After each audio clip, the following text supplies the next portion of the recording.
Entonces empezamos diciendo de que la ONU tiene una misión muy importante y que está conformado pues, hasta el momento por 83 y que más que todo va encaminado a conversaciones entre los diferentes países para buscar solución. La niñez.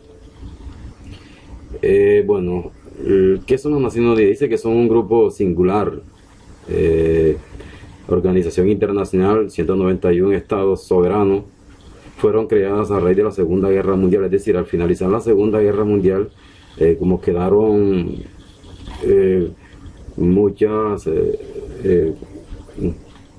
¿qué le digo?, conflictos sin resolver. Entonces, a raíz de eso, las Naciones Unidas pues, reunieron formar lo que es las Naciones Unidas, buscando mediar en conflictos que tengan algunos países, como de fomentar las relaciones de amistad que se estaba dando, como todos sabemos, después de la Segunda Guerra Mundial, vino la paz de Westfalia y pensaban que la Guerra Fría podía ser una guerra que la Segunda Guerra Mundial, y fue todo lo contrario. La Guerra Fría fue más que todo una época de diálogos. Ahí no hubo guerra por ningún lado, solo fue diálogo, así que fue una sorpresa. La Organización de las Naciones Unidas está organizada así, tiene una asamblea general. Thompson, él es portugués, y que esto se estableció exactamente en 1945. Recuerden que la Segunda Guerra Mundial, pues para esa época, entre 45 y 48, fue cuando finalizó y se organizó este grupo de personas y formaron lo que fueron las Naciones Unidas.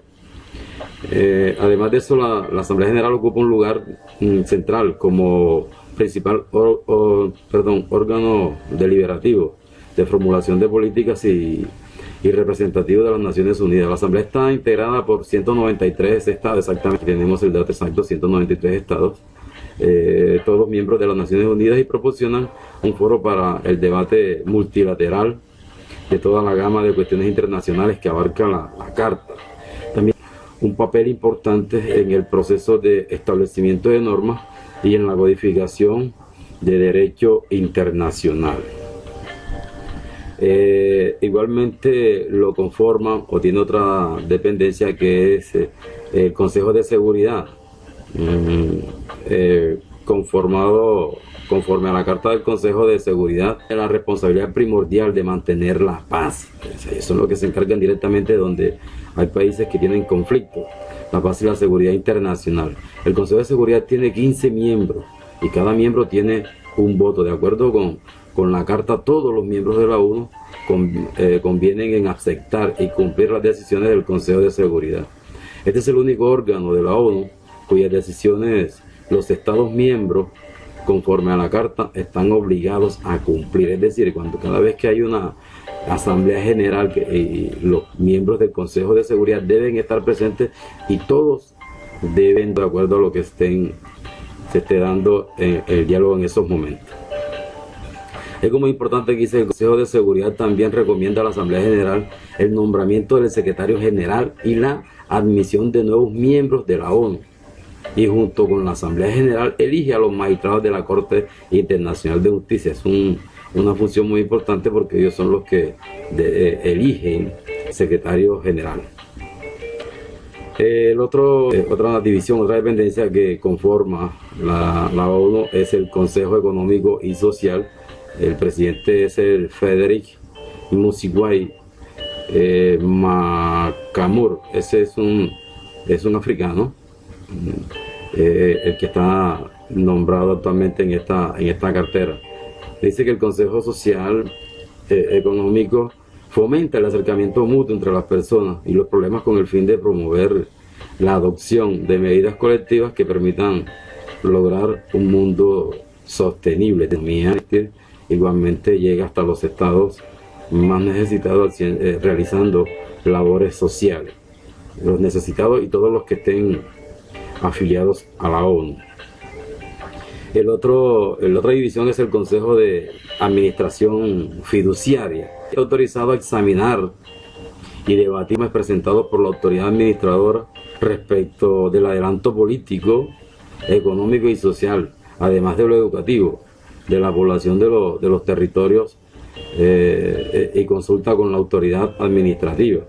Además además de examinar peticiones provenientes de los territorios en territorios y realizar visitas periódicas, transmisiones especiales a esos territorios. Es decir, ellos, todos los que están afiliados tienen que rendir informe a las Naciones Unidas de lo que están necesitados, y en caso que tenga que ver algo con fiduciaria, se encarga el Consejo Administrativo de responderle a estos territorios, a ver cuáles que le podrían brindar. Ok, entonces íbamos por Asamblea General, Consejo Administrativo.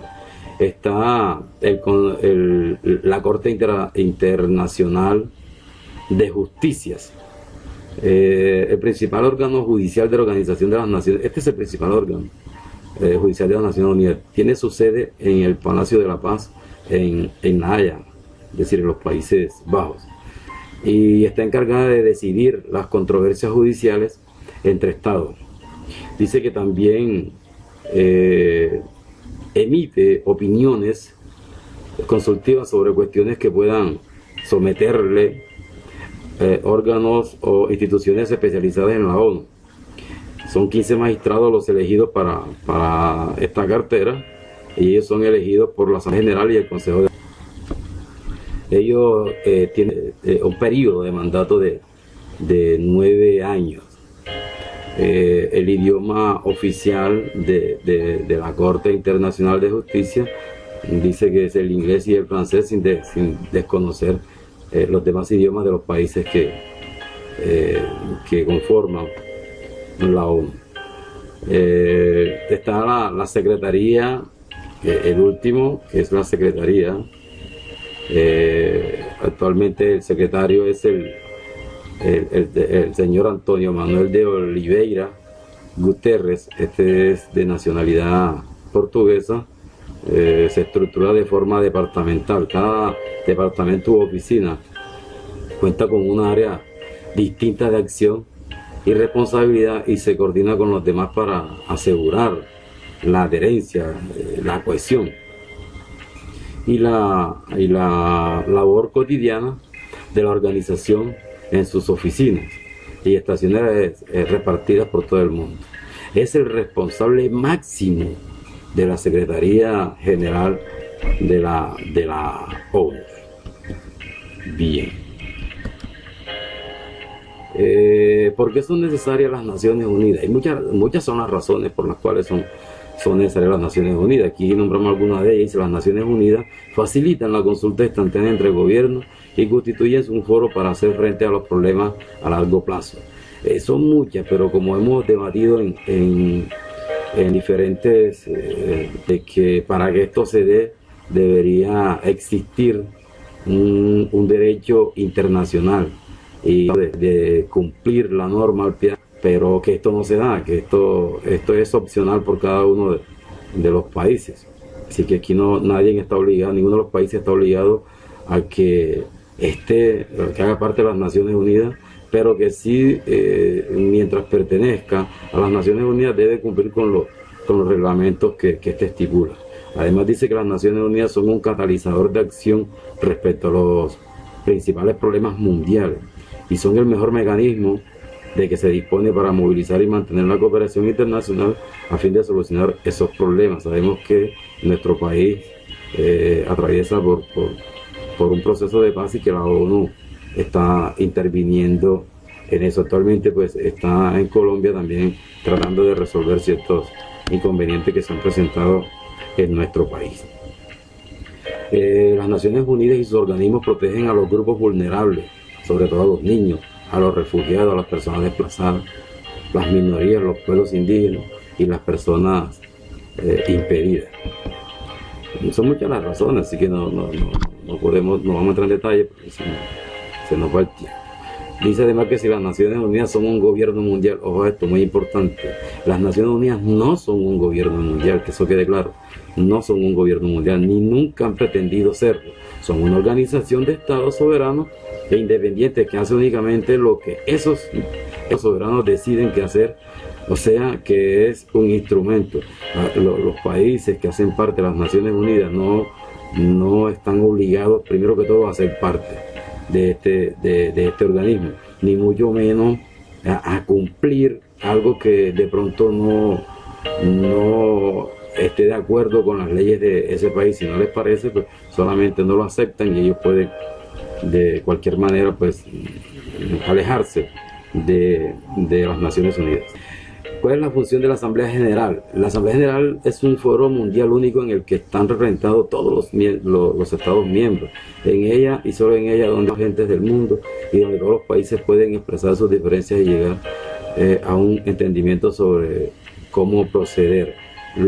La Asamblea General se reúne 2 veces al año. Al principio, en abril, más adelante vamos a nombrar, y luego entre septiembre y diciembre son los dos momentos en que se reúnen las Naciones Unidas. Nuevamente ya les dije cuál es la función del Consejo de Seguridad en la diapositiva anterior.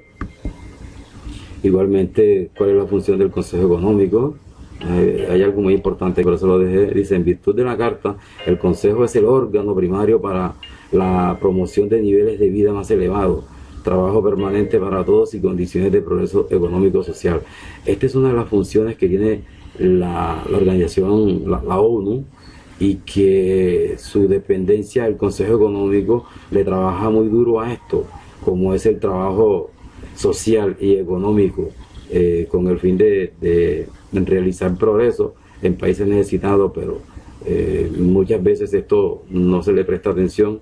Los países que hacen parte de la ONU pues obvian esto, no se les ve el interés por sacar adelante el progreso económico y social de algunos países, y es por eso pues que la pobreza siempre ha permanecido y va a perdurar por mucho tiempo, siempre y cuando no sean conscientes de la realidad y del trabajo que pasan las pertenecen a estos estratos sociales, que son los más bajos.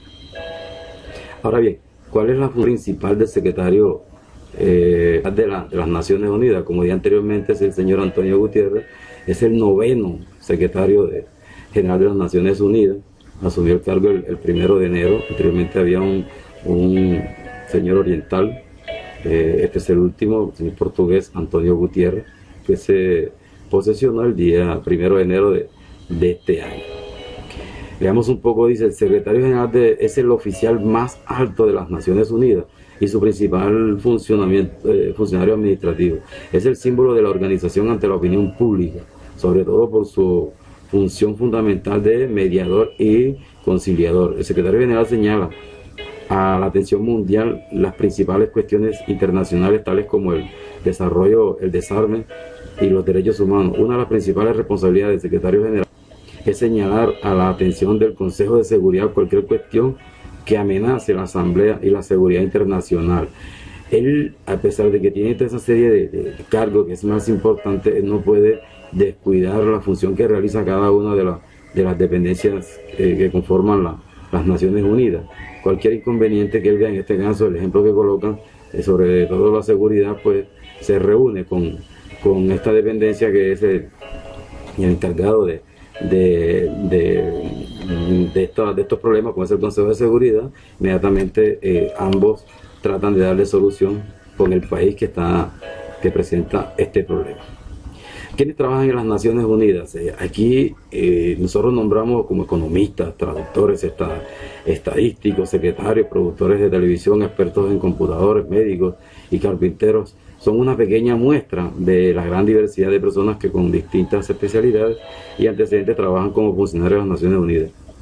El sistema de Naciones Unidas emplea más de 64.700 personas en todo el mundo, y estas personas en su gran mayoría trabajan voluntariamente. Estos señores, leyendo en apartes en la red, decía de que en su gran mayoría todos son voluntarios, y además de eso tiene mucha gente sin preparación académica, solamente o sea, su oficio es de asistente, pero ninguno de ellos, en su gran mayoría, tiene nada. De hecho, pues les pagan sus comisiones, sus viáticos cuando viajan a otros países, pero sueldo como tal asignado no tienen ellos. ¿Qué hacen las Naciones Unidas para promover el desarrollo en los países? La mayor parte de la labor de las Naciones Unidas se dedica al desarrollo y a la asistencia humanitaria. En unos 135 países del sistema de las Naciones Unidas proporcionan anualmente más de 25.000 millones de dólares en asistencia.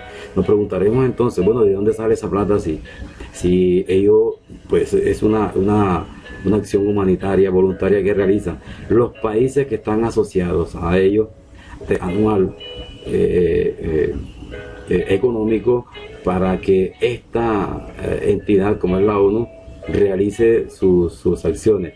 Igualmente el secretario general tiene que llevar su balance y rendir informe económico a las diferentes asambleas de los gastos que se realizan. Pero miren, como dice, 25.000 millones de dólares en asistencia, es decir, eso lo emplean anualmente esta institución. Es decir, no se está perdiendo el tiempo, sino que se está haciendo inversiones con el fin de lograr los objetivos de la misma. ¿Qué cosas solo las Naciones Unidas pueden hacer? Bueno, su universalidad, eso le permite a los países tener voz cuando se adopten las decisiones políticas. Es decir, cuando hablamos de universalidad no estamos refiriendo, como la ONU es a nivel mundial, cada país tiene voz y voto. No, ninguno tiene más derecho que el otro, todos por igual. Ahí debe existir la equidad. Igualmente la imparcialidad no representa ningún interés concreto, sea nacional o comercial. De hecho, pues los países que más solicitan, a esos se les va a dar más. Hay países más necesitados que otros y por eso pues ahí de pronto se ve el desequilibrio en la inversión en los países, pero es porque esos necesitan un poco más. Además de la presencia mundial, tienen la red más amplia de oficinas en los diversos países para la prestación de asistencia para el desarrollo. Su dedicación a todos los pueblos de las Naciones Unidas. Ninguno de ellos puede quedar por fuera en el momento de que necesite la ayuda. Nadie puede ser excluido de alguna ayuda. Donde quiera que exista algún conflicto interno, las Naciones Unidas pueden llegar, visitar y realizar alguna labor que pueda llevar a cabo la finalidad de este conflicto. Las Naciones Unidas protegen el medio ambiente. A esto se le está trabajando bastante duro. Dicen los anuncios que publican en sus páginas, y una serie de órganos técnicos patrocinados por Naciones Unidas se ocupan de tomarle el pulso al medio ambiente, cómo va el calentamiento global, cómo va la contaminación, las multinacionales que son la fuente de contaminación del ambiente. También se le está trabajando, se le está orientando de cómo pueden ellos realizar sus labores en su empresa para evitar que sigan contaminando el medio ambiente. Es así como la energía eléctrica ahora se está haciendo con paneles solares. Anteriormente, e incluso aún algunos trabajan con transformadores y con plantas generadoras de calor. Esto lo que hace es que afecta al medio ambiente. Caso contrario pasa con los paneles solar o la luz solar, que esto pues mitiga un poco el deterioro del medio ambiente. El fondo, hay algo que dice muy importante aquí, dice el Fondo para el Medio Ambiente Mundial, proyectos sobre el medio ambiente en los países de desarrollo. Lo que le acabo de comentar, a esto se le está invirtiendo mucho porque el medio ambiente es bien protegido, las fuentes hídricas están siendo contaminadas y es debido a eso, a que muchas empresas pues para realizar sus labores no tienen otra forma, sino que desprender, despegar, botar agentes químicos, y eso pues contamina las fuentes hídricas, y de hecho pues la naturaleza va desapareciendo, y si desaparece la naturaleza, desaparece el oxígeno, y así sucesivamente es una cadena, hasta que llegue pues el calentamiento global hasta los glaciares y empiezan a perder, a descongelarse, y eso conlleva que el calentamiento global aumente un poco más. ¿Qué hacen las Naciones Unidas en pro de los derechos humanos? Mucho. El secretario general, el alto comisionado, plantea de forma confidencial a los gobiernos cuestiones que les ocupan en materia de derechos humanos. Es que no es fácil, no es fácil la función de las Naciones Unidas, porque para que se lleve a cabo unos buenos derechos humanos se debe comprometer mucho a los países que hacen parte de esto. Y nosotros pues estamos viviendo actualmente la violencia, y sabemos de que muchos grupos al margen de la ley violan derechos humanos, y la ONU interviene con el fin de que esto mitigue o en su defecto desaparezca la violación de los derechos humanos. Dice, los expertos de las Naciones Unidas mantienen en observación la situación de los derechos humanos en un determinado país, o se ocupan de violaciones como la tortura, y alertan a la comunidad internacional sobre los atropellos de los derechos. Ellos saben cuáles son la violación de los derechos humanos y que algunos países los castigan de diferentes formas. De pronto a ellos les gustaría que la sanción fuera la misma, porque la violación de derechos humanos es universal y los delitos son los mismos. Entonces, ¿por qué unos países sancionan de una forma y algunos de otra? Debería ser la misma sanción para todos, que nosotros consideramos que debería ser la sanción más fuerte. Es todo, muchas gracias, esta ha sido mi presentación.